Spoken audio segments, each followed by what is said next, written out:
नमस्कार, travel today TV में एक बार फिर आपका स्वागत है। दर्शकों, अभी मैं हूँ होली खड़ामुख सड़क मार्ग के उस भाग पर जो भाग पिछले एक सप्ताह से जो है वो बंद पड़ा हुआ है। और आपको मैं यहाँ पर बताऊंगा कि क्या जो एक ग्राउंड रिपोर्ट है, जो वास्तु स्थिति है, वो क्या है। आप मेरे पीछे देख सकते हैं कि जो मशीनें हैं वो लगी हुई हैं और उन्होंने जो है वो अपने काम को कर रहे हैं। लेकिन बड़ी बात यह है कि सोमवार, जो पिछला सोमवार था, उस रात को ये भूस्खलन होता है। उसके बाद मंगलवार से लगातार इस सड़क मार्ग को जो खोलने की कवायद है वो जो जेएसडब्ल्यू जल विद्युत परियोजना है और लोक निर्माण विभाग है वो कर रहा है। लेकिन बावजूद इसके आज 11वां दिन है और इस सड़क मार्ग के बंद होने के कारण होली तहसील जो है, जिसकी 1 दर्जन से अधिक पंचायतें पूरी तरह से कटी हुई हैं। हालांकि स्यूर पुल से इन पंचायतों को जो है वो वैकल्पिक रास्ते के तौर पर प्रशासन ने स्यूर पुल, जो कि लकड़ी का पुल बना हुआ है, उसको खोला हुआ है।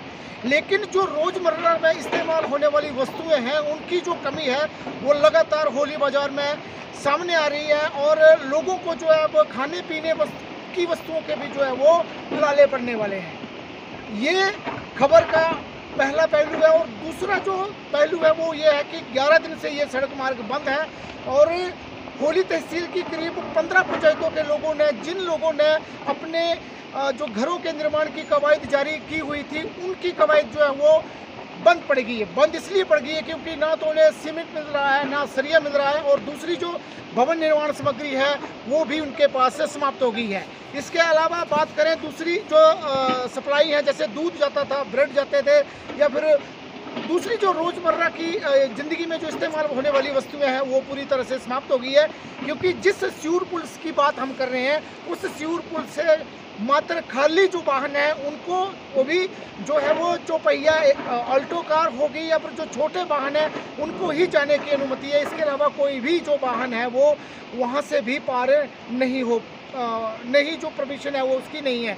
तो आप मेरे पीछे देख सकते हैं कि ये जो पूरा स्थान है ये भूस्खलन की पूरी तरह से जद में आ गया है और पहाड़ का जो बहुत बड़ा भाग है वो लगातार रावी नदी की ओर धंस रहा है। तो ये मेरे जो सहयोगी हैं वो आपको दिखा रहे हैं कि किस तरह से लगातार जो है यहाँ मशीनें जो है वो लगी हुई हैं और इसका जो मक है उसको हटाने में लगे हुए हैं।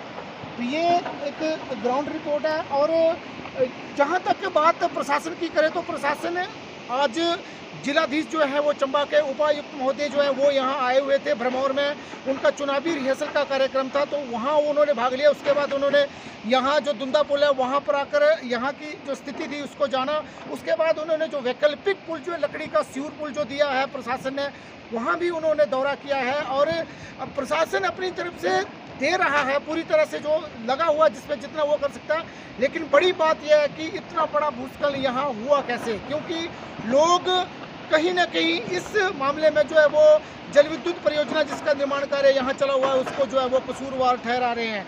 लोग जो है अब ये मांग कर रहे हैं कि ये भूस्खलन क्यों हुआ है, इसकी जो वैज्ञानिक एक जांच है साइंटिफिक तरीके से होनी चाहिए और जो भूवैज्ञानिक है वो इस बात की पुष्टि करे, वो इस बात की जांच करे कि आखिर इतना बड़ा जितना बड़ा भाग जो था वो पहाड़ का वो कैसे धंस गया। इस पहाड़ के धंसने के बाद एक और जो जहां लोग जो है वो 15 पंचायतों के लोग जो है वो सफ़र कर रहे हैं, तो दूसरी तरफ कहीं ना कहीं अब जो जल विद्युत परियोजना का निर्माण कार्य चला हुआ था वो पूरी तरह से बंद पड़ा हुआ है। और प्रशासन जो है वो भी अपनी ओर से कहीं ना कहीं यहाँ पर वो भी कुछ करने की स्थिति में नहीं है। तो ये मेरे पीछे आप देख सकते हैं कि मशीनें लगातार चली हुई है। लेकिन अभी भी ये कहना जो है वो आप कह नहीं सकते हैं कि कब तक जो है इस सड़क मार्ग को जो वाहनों की आवाजाही के लिए खोल दिया जाएगा। दूसरी बात हम करें तो जो चीज़ें थी जो जिसे लोग जो है वो इस्तेमाल करते हैं अपनी रोज़मर्रा की ज़िंदगी में, वो लगातार समाप्त हो रही हैं। अब ये देखना होगा कि कब जो है ये सड़क मार्ग खुलता है और आगे जो जिला प्रशासन और भरमौर का प्रशासन इसमें क्या जो आगे है वो कदम उठाता है।